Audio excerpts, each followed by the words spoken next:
All right, so let's turn the page a little bit here. Mike Barnicle, there's no doubt you, like so many of us, have always been a great admirer of George H.W. Bush, and for some unknown reason, he also and the family liked you very much. You spent some time up Kennebunkport, even talking baseball with the old man. I think even for us who loved George H.W. Bush and admired George H.W. Bush so much, still this week is so gratifying and somewhat unexpected. I don't think even with the passing of Ronald Reagan, the man whose shadow George H.W. Bush stood in for 8 long years, I don't think anybody has ever seen an ex-president admired the way that this ex-president has been admired over the past several days in quite some time. Yeah, I agree, Joe. I mean, we are living right now through truly turbulent times in terms of history and in terms of everyday dealings because of what we have in the White House. And I think everyone knows that. And the reminder of what we once were and what we might still be comes with the death of President George H.W. Bush. I tell you, I continually felt very strongly one thread in this entire weekend, and I think I'll continue to feel it for quite some time, about George H.W. Bush. And it is the fact that at 18 years of age, he volunteered and enlisted in the United States Navy and flew a small bomber, propeller bomber, off the deck of an aircraft carrier. 18 years of age, shot down at 20. And we are now engaged still in a 17-year-long war where less than 1% of the people in this country have a stake in that war in terms of people serving and families left behind. And this fellow's life was one of service from the time he was born. Obviously, we know that. Yep. It was filled with flaws. He made mistakes when he was president. We could list them if we needed to. I think they're apparent to people.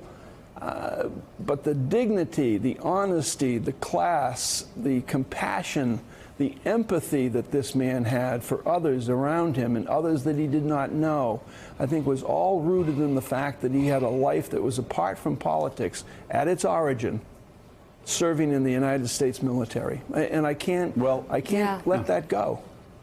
And Gene Robinson, for good reason.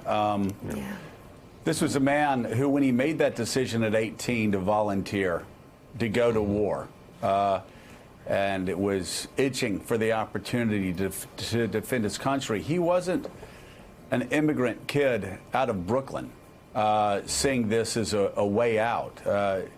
He left Andover to do it.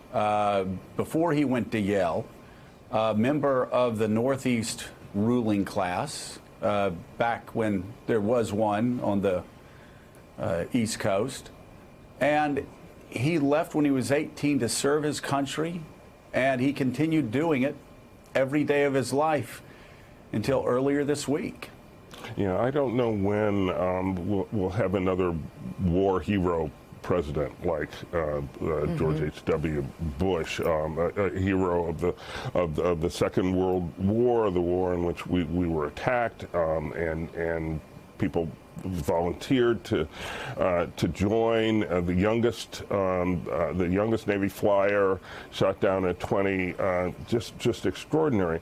When I think of him, I think also of the way he personally carried himself, his personal integrity and his personal relationships, and I'm sorry, but you have to sort of contrast it to what we see today. What we just heard from Eric Trump and the whole Trump family. If you say something bad about President Trump, you are immediately the worst person who's ever existed, and we must try to destroy you. George H.W. Bush had very contentious relationships with some journalists, some prominent journalists, Maureen Dowd. I think of Ann Devroy, the late Ann Devroy, a great Washington Post White House correspondent. They were at loggerheads all the time when she was, but when she was diagnosed with cancer, George H.W. Bush could not have been more gracious, more helpful, offering any sort of assistance he could provide, writing eloquent letters of support and encouragement to someone you know, with whom he fought for years, and it just gives you a sense of the big character of the man, and the contrast with the small character we see today.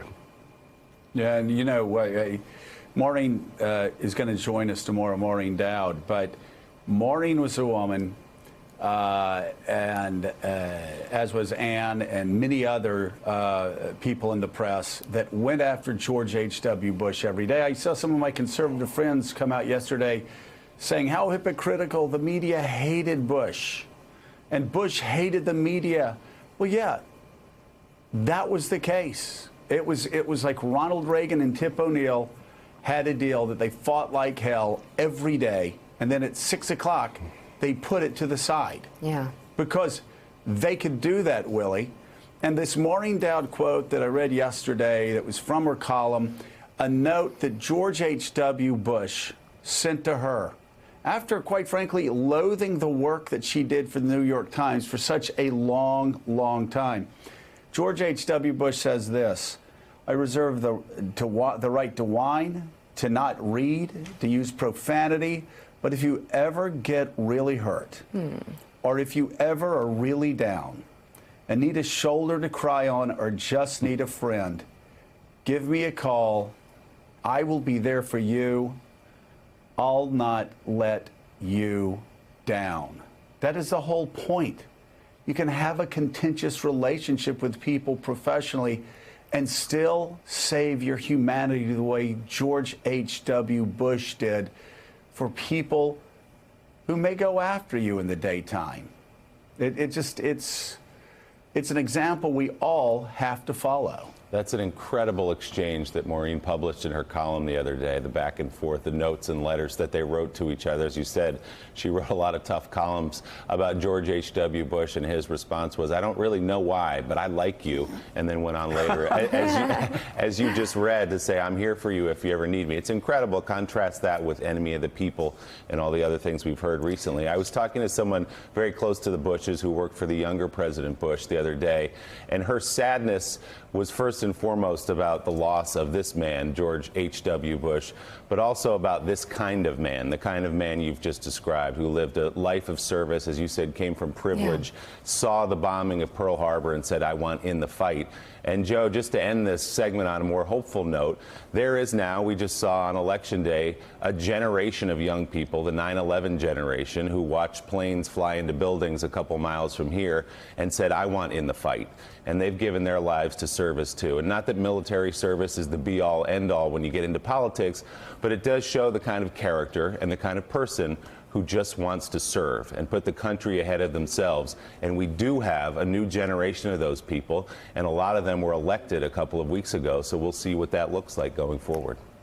And a lot of them are women. Daniel Goldman, thank you very, very much. Still ahead on Morning Joe. Thanks for checking out MSNBC on YouTube, and make sure you subscribe to stay up to date on the day's biggest stories. And you can click on any of the videos around us to watch more from Morning Joe and MSNBC. Thanks so much for watching.